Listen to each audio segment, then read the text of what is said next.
Mental resilience, aka grit. I'm going to make an argument for why this is the top longevity skill. We talk a lot about sleep, exercise, diet, all of these things matter, but I would argue that having that mental resilience is going to take you further than any of those. That's been my lived experience as well as my experience with my patients. Let's break this down. There are three reasons why I think mental resilience or grit is the most important longevity skill. First is longevity is really complicated. Our human bodies and our minds and our societies, the way we interact with others, are very complex. Managing all that complexity is difficult. Of course, why there's an emerging field of preventive health and helping you live better for longer, which is what everybody wants from their health. But it's a lot to do. Of course, there are folks like me and others out there in companies, a lot of stuff we talk about that are going to help you along that path, but it's still difficult. It's still complex. There's still a lot to do there. Inherently, it's longitudinal. It's not just, okay, you're done after a few hours or a few months or even a few years of this. This is for your whole life. So there will be times inevitably where you'll need to exert some grit to keep going and keep doing the things that will help you get to and feeling better for longer, especially later in life. Then there's also lifespan evidence around mental resilience. There's evidence that shows that people who have a higher level of mental resilience just live longer. And there's a health span argument for this. One, just inherently keeping track of all the other things that we talk about, plus direct evidence for living longer. I would make a very intuitive argument for staying healthy and feeling better in the moment. At the end of this little section here, I'll talk about 5 practical tips that you can use to build and maintain your mental resilience, things I do for myself. Let's start with longevity being multifaceted and complex. So the argument I'm making here is that in order to do longevity itself well, you need mental resilience, and it's really the alpha skill here. When we're looking at longevity, we need to assess many different areas of your health. We talk about physiologic systems, of course, like your cardiovascular system or cancer prevention, but then there's also the mental health side. You think of things like anxiety and depression, but spirituality, purpose, grit, like I'm talking about. Then there's physical health as well, strength, aerobic fitness, etc. Then there are challenges in improving areas that are suboptimal. You assess all these things, but now you have to work on certain areas that are maybe not quite optimal, or at least maintain them. Then you're doing this continuously. And then new things are emerging, new peptides, new stem cells that you need to analyze. It's near impossible to do all of this for any single person, which is, of course, as why I mentioned, people like me exist. And there are increasingly more tools and services and different ways to help you maintain that. But it'll still require some grit and resilience, because some days you might just not want to go and get your blood work done. That will require a little bit of effort. Now, let's talk about the evidence around resilience leading to better lifespan. These studies, they looked at psychological resilience, and they defined that as the ability to function despite adversity. Of course, this is a little bit subjective. I will predict that over the next few years and decades, we'll get more evidence around this and be able to define it better. But let's just assume for now we kind of all have a good understanding of what it means to be psychologically resilient. There was a recent study done in the last 5 years that found lower resilience had a 38% higher odds of cardiovascular disease and a 36% higher rate of all-cause mortality. Lower resilience, as they defined this was through a questionnaire, compared to higher resilience, out a 33% higher chance of death and certainly of cardiovascular disease. Super interesting to see these. Link to these studies in the show notes. I don't want to go through them all because I want to get to the steps and practical tips for resilience. In this case, I think that is intuitive, and it's almost likely correlation here. Just the fact that when you're more resilient, you're more able to heal yourself if you have an injury, or more able to get over the shock perhaps of a diagnosis and go and deal with it. The case I want to make here is that this is something that you want to be training up and continue to train up, because inevitably life is going to smack you in the face and you want to be able to react to that. But let's talk about the health span side of it.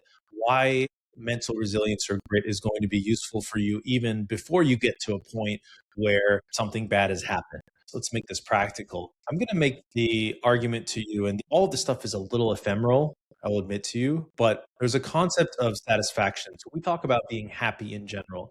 What exactly is happiness? And there are different types of happiness, but one type of happiness is only on the other side of suffering. I call this satisfaction. You might have a different definition of satisfaction, but work with me here on this.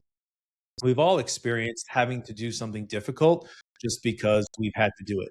Maybe your kid was sick and you didn't get great sleep and you had a big meeting for work, but you locked in and you still crush the presentation afterwards. All the adrenaline goes away, but you get this wave of satisfaction of, okay, I made it. That was really difficult, but I made it work.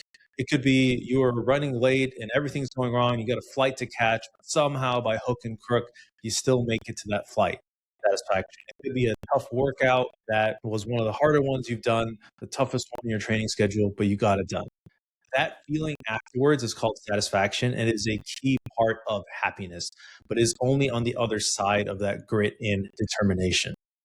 That to me is one of the biggest drivers of my own mental health. I know that when I have a day where I've overcome something, it really feels good and in a way that I can't get anywhere else. To me, very clear driver for healthspan future. I'm going to dive deeper into this, trying to find evidence around this, but I thought it'd be more useful to make a case for you through your own lived experience, because this is something that I believe everybody has experienced and is very intuitive. I've made a case for you for why longevity is benefited by having more great mental resilience, why studies showing that it leads to better lifespan, longer life, and why it's better for your subjective quality of life right here and right now. So how can you do this? How can you apply this to your life? I have 5 practical steps to building up mental resilience. And these are all things that I do with my patients and myself, something that I push myself on. Start the day by doing something that you don't want to do and pushes you. Physical exercise is excellent for this. This could be as soon as you wake up, drop down and do 5 push-ups or 10 push-ups or however many you want to do. I mean, that you don't really want to do it, but you're going to get yourself to do it. You could take a cold shower in the morning, which is really not great these days. If you live where I live, it's super cold, but forcing yourself to sit through it, do all your stuff, whatever your normal shower routine is for doing it cold, it'll build up some of that resilience and you will feel great afterwards. Even something that is not as aversive, like getting your blood pressure checked. A lot of people avoid this. You got a home blood pressure cuff, sit down, take that blood pressure, that will build up your mental resilience. As long as there's some resistance to you doing it, it works. It could also, by the way, be the absence of something. Normally you eat a donut or a piece of chocolate in the morning with your coffee. Don't do that. Exert that effort. It'll get you in a mindset of that, and doing it at the start of the day is better because now you're really going to roll that into other things that maybe you don't want to do, perhaps related to your work. Next, aim to do at least one thing every day in that category. And you can think of it as that category that sucks. And check in at night and keep yourself accountable. Did I do something that sucks? Maybe you haven't done it yet, then do it right then that night in your check-in. I love stretching for this because stretching is great to help you wind down for the night anyways. It helps you sleep, kind of get you into a nice nighttime routine. And almost all of us have a stretch within a minute or two. It's going to hurt and get you to push yourself. And you can stretch anywhere. For that reason, I like stretching a lot. Third tip for you here, do not let setbacks derail you. Let's say you go for a week where you don't push yourself. That's okay. Get back to it. I recently listened to a psychology podcast talking about how when people change a habit, they fail on average 12 to 14 times, which is really interesting. What that means is if you miss a day, if you miss a week, it's not a failure, it's a setback. Just keep going. My 4th tip for you is count how many times you can push past what I call the governor. I'll admit I stole this from one of my patron saints of mental resilience, David Goggins. So the governor is when your body tells you, okay, that's enough, we should stop. It could be for anything. It could be when you're going on a run, it could be when you're doing strength training, it could be when you're stretching, it could be when you're fasting, and it's like, okay, time to stop. Count the number of times you can push back against that voice in your head. That's a great way to it to see how much you're building up that resilience. And you push back on it 3, 4, 5, 6 times, even if it's just once or twice. It's a good way to gamify the mental resilience here. And I personally enjoy it a lot. Fifth tip, create a playlist of podcast videos, whatever it is that helps you get into that mindset. I mentioned here my patron saint, David Goggins. This is his Instagram.